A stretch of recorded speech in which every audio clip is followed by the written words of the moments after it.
అందరికీ నమస్కారం. నా పేరు రుతిక. నేను 5వ తరగతి చదువుతున్నాను. ఇప్పుడు నేను చెప్పబోయే పద్యం శేషప్ప కవి రచించిన నరసింహ శతకంలోనిది.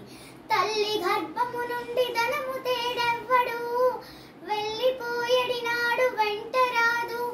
లక్షాధికారైన లవణమన్నమే గాని, మెరుగు బంగారంబు మింగపోడు.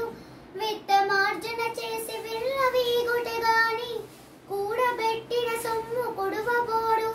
పొందుగా మెరుగైన భూమి లోపల పెట్టి, దాన ధర్మము లేక దాచి దాచి, తుదకు దొంగలకిత్తురో దొరల కవును.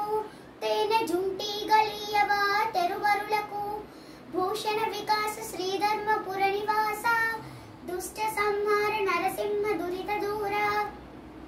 భావం: తల్లి గర్భం నుండి వచ్చేటప్పుడు ఎవరు కూడా వాళ్లతో పాటు ధనాన్ని తాలేరు. ఎంత ధనం సంపాదించినా అన్నము ఉప్పే తింటారు గాని బంగారాన్ని మింగలేరు కదా.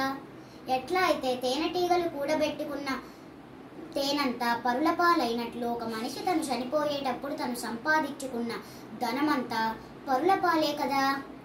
కావున ఒక మనిషి తను బ్రతికున్నంత కాలం దాన ధర్మాలు చేస్తూ ఆనందంగా ఉండాలన్నదే ఈ పద్యం యొక్క భావం. ధన్యవాదాలు.